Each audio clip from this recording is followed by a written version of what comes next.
Madam, അതായത് നിങ്ങളെ തോളലിന്റെ വേദനയായിട്ടാണ് ഇപ്പോൾ ഇവിടെ ഓർത്തോ ഡോക്ടറെ അടുത്തേക്ക് വന്നത്. പക്ഷേ MRI എടുക്കാൻ പറഞ്ഞു. ഇപ്പൊ സൈക്യാട്രി ഡോക്ടറുടെ മുന്നിലാണ് ഇരിക്കുന്നത്. ഇപ്പൊ എന്താണ് സംഭവിച്ചത്? MRI എടുക്കാൻ പറഞ്ഞപ്പോൾ നിങ്ങൾ അവിടെ പോയി കിടന്നപ്പോ നിങ്ങൾക്ക് ആകെ പടപടപ്പായി.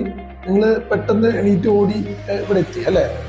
പക്ഷെ ഞാൻ നിങ്ങളോട് സംസാരിച്ചപ്പോൾ മനസ്സിലായത്, അതായത് ചെറുപ്പം തൊട്ടിട്ട് തന്നെ നിങ്ങൾക്ക് ഒരു അടഞ്ഞൊരു സ്പേസ്, ഒരു ക്ലോസ്ഡ് സ്പേസിലേക്ക് പോകാനായിട്ട് ഭയങ്കര പേടിയാണ്.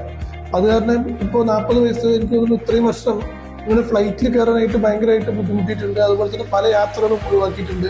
ലിഫ്റ്റിൽ കയറാൻ ബുദ്ധിമുട്ടാണ്. അതുപോലെ തന്നെ സിനിമാ തിയേറ്ററിലൊക്കെ പോകാൻ ബുദ്ധിമുട്ടാണ്. അപ്പോൾ ഈ ഒരു അസുഖത്തിന് പറയുന്ന ഒരു പേരാണ് ഒരു ഫോബിയ, അല്ലെങ്കിൽ ഒരു ക്ലോസ്ട്രോഫോബിയ എന്ന് പറയും. അതായത് fear of escape from closed spaces എന്നുള്ളത്. അപ്പോൾ നമ്മൾ നോക്കേണ്ടത്, ഇപ്പോൾ ഇത് ശരിക്കും പറഞ്ഞു കഴിഞ്ഞാൽ നിങ്ങൾ മുന്നേ എൻ്റെ അടുത്തേക്ക് വരേണ്ടതായിരുന്നു. അപ്പോൾ ഇങ്ങനെയാണ് ഇത് ട്രീറ്റ് ചെയ്യാന്ന് പറഞ്ഞു കഴിഞ്ഞാൽ ഇപ്പോൾ നമുക്ക് തൽക്കാലത്തേക്ക് ഇപ്പോൾ MRI എടുക്കണം. MRI എടുക്കാനായിട്ട് നമുക്ക് കുറച്ച് മരുന്നുകളുടെ സഹായം എന്തായാലും വേണം. പക്ഷേ ഇത് പ്രോപ്പറായിട്ട് ട്രീറ്റ്മെന്റ് ചെയ്യണമെന്നുണ്ടെങ്കിൽ രണ്ടിൻ്റെയും, അതായത് ഒരു മരുന്നും പിന്നെ അതുപോലെ തന്നെ നമുക്ക് കുറച്ച് കാലം ഒരു തെറാപ്പിയും ആവശ്യമാണ്. അല്ലെങ്കിൽ എന്താ പ്രശ്നം എന്ന് വെച്ച് കഴിഞ്ഞാൽ, നിങ്ങൾക്ക് ഇപ്പോൾ നാളെ ഒരു ഫ്ലൈറ്റ് ജേണി ഉണ്ടെങ്കിൽ നിങ്ങൾ പലപ്പോഴും എന്താ സംഭവിക്കുന്നത്, മാറ്റാനായിട്ട് ഓരോ കാരണങ്ങൾ കണ്ടെത്തുകയാണ്, അവോയ്ഡൻസ് ചെയ്യാണ്. പിന്നെ അതുപോലെ തന്നെ ഭയങ്കരമായിട്ടുള്ള ഉറക്കക്കുറവ് വരില്ല ആ ഒരു 2-3 ദിവസം, തലേ ദിവസം.